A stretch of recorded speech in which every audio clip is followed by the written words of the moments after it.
शुक्राना गुरुजी। मेरा सब संगत को प्रणाम। अ, वैसे तो कहना बहुत मुश्किल है कि मैं गुरुजी से कब जुड़ी। 8 साल पहले मेरे पापा मुझे बड़े मंदिर लेकर गए थे और उनको किसी ने बताया था, तो हम ऐसे ही चले गए। मैं विज़िट कर रही थी दिल्ली, तो गए होकर आ गए। उसके बाद मैं मेरी एक कज़न है, वो बहुत ज़्यादा गुरुजी को मानती है, तो उसने मुझे गुरुजी के बारे में बहुत कुछ बताया। कोविड के दौरान उसकी मेरी बहुत सारी बातें होने लगी। तब मैंने उसको बोला कि चल तू इतना सत्संग करती है, मैं भी एक दिन अपने घर में सत्संग करूँगी। लेकिन मेरी हिम्मत नहीं हुई करने की, क्योंकि मैं कुछ जानती नहीं थी कैसे करना है, क्या करना है। अभी इसी साल अप्रैल में उसका बेटा मेरे घर पे आया, वो साइंटिस्ट है। वो आया तो मैंने उसको बोला, ऐसे ही बैठे हुए थे, रात का 9 बजे का टाइम था। मैंने उसको बोला मेरे को गुरुजी का सत्संग करना है। तो उसने बोला कि मासी आपके पास गुरुजी की स्वरूप है? तो मैंने बोला मेरे पास कुछ भी नहीं है, मैंने तो आज तक हमेशा तेरी मम्मी से ही सुना है। तो उसने मुझे बोला मेरे पास गुरुजी का एक पॉकेट स्वरूप है। तो मैंने बोला ठीक है। तो हमने रात को 10 बजे बैठ के सत्संग किया। उसने मेरे को बोला मासी आप सिर्फ एक हलवा बना लो और हम 1 घंटे का सत्संग करेंगे। हमने सत्संग किया। उसके 2-3 दिन बाद वो जब चला गया, तो मैंने अपने हस्बैंड को बोला कि मैंने देखा है यहाँ पे पास में ही गुरु जी का मंदिर है, हम चलेंगे क्या? तो वो बोले हाँ ठीक है चलते हैं। तो हम, मुझे याद है अप्रैल में संडे को आए थे। बट मैं जब गुरुजी के मंदिर में आई, जब मैं पहले भी गई थी अपने पापा के साथ बड़े मंदिर में, बहुत रोई थी, पता नहीं क्यों। मुझे अंदर से कुछ भी ऐसा नहीं था, मुझे पता ही नहीं था मैं रो क्यों रही हूँ। तो हम यहाँ पे आए, लंगर प्रसाद किया, घर गए। बट अंदर आने से लेकर घर जाने तक पूरे रास्ते मैं रोती रही। उसके बाद सोमवार था, तो मेरे हस्बैंड बोले नेक्स्ट डे दोबारा चलना है। तो मैंने बोला चलते हैं। तो हम लोग आ रहे थे, मैंने आज तक जिंदगी में कभी चाय नहीं पी है। तो मेरे हस्बैंड बोले वहाँ पे चाय मिलेगी तो मना नहीं करना, प्रसाद है। मैंने बोला आज तक मैंने नहीं पी है, मुझे मत बोलना चाय पीने के लिए, और वो प्रसाद है, मत बोलो। तो वो बात वहीं ख़त्म हो गई। हम यहाँ पे आए, अभी मैं अंदर ही आ रही थी, मुझे नहीं पता, मुझे आज भी वो दिन याद है, लेकिन वो आंटी की शक्ल नहीं याद है। मुझे एक आंटी ने बुलाया और मुझे बोला कि इधर आओ आप। मैंने बोला हाँ जी आंटी। मुझे बोली ये थाल है और ये गुरुजी का कमरा है, जाओ जाके चाय प्रसाद का भोग लगा के आओ। और ये मुझे याद है कि मेरे साथ डिम्पल आंटी थी उस दिन कमरे में। उनको, उन्होंने स्नैक्स का प्रसाद दिया और मुझे चाय का। और मैं उधर भी रो बैठ के रो ही रही थी, और मैं डिम्पल आंटी को बोल भी रही थी कि मुझे नहीं पता मैं क्यों रो रही हूँ। तो डिम्पल आंटी बोलती कुछ नहीं होता, गुरुजी के आगे ही तो रो रही हो। मैंने बोला ठीक है। ये सिलसिला मेरे साथ 1.5 हफ्ते तक चला, जब जब मैं मंदिर आई।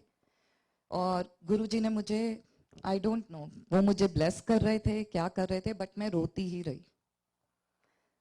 अभी 1 महीने पहले की बात है, मेरी एक सर्जरी हुई थी, तो मैं इधर कुर्सी पे ही बैठी हुई थी और मंडे का दिन था। मुझे इसी मंदिर में, इसी दरबार में गुरुजी के दर्शन हुए।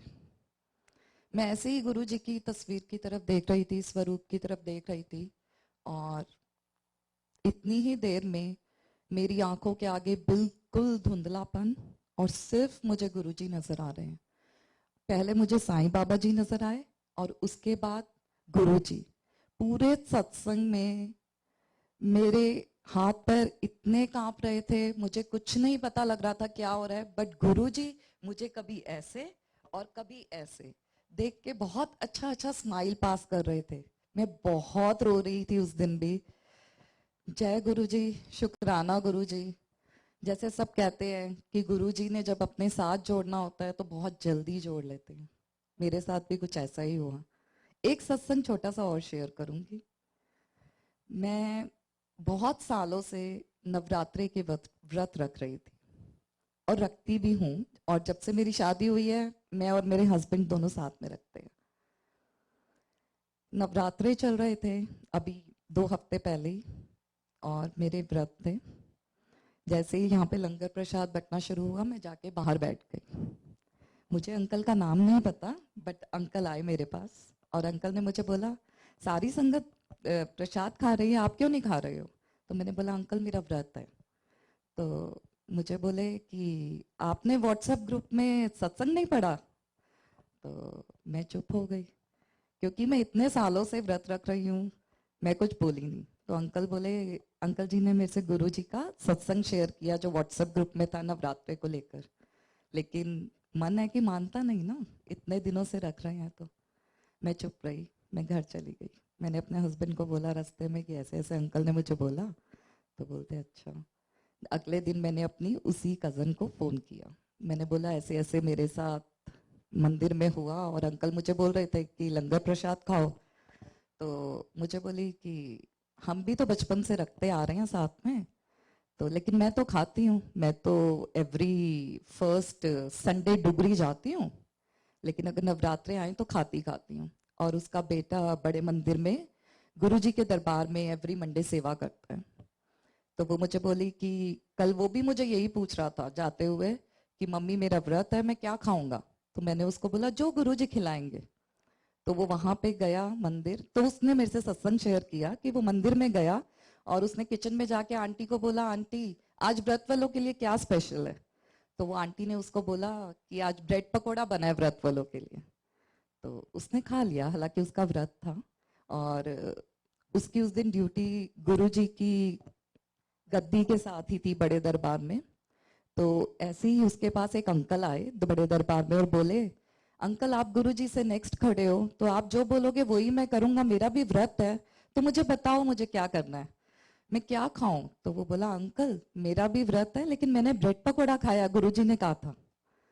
तो उसने मुझसे सत्संग शेयर किया। मैं अगले दिन फिर आई, मंडे था, और मैं मन बना के आई थी कि ठीक है मैं प्रसाद खा लूंगी गुरुजी का नाम लेकर व्रत में भी। बट फिर भी मन बहुत परेशान था। मैं यहाँ बैठी गुरुजी को बोली जा रही हूँ, गुरुजी कुछ तो बताओ कि मुझे खाना है कि नहीं खाना है।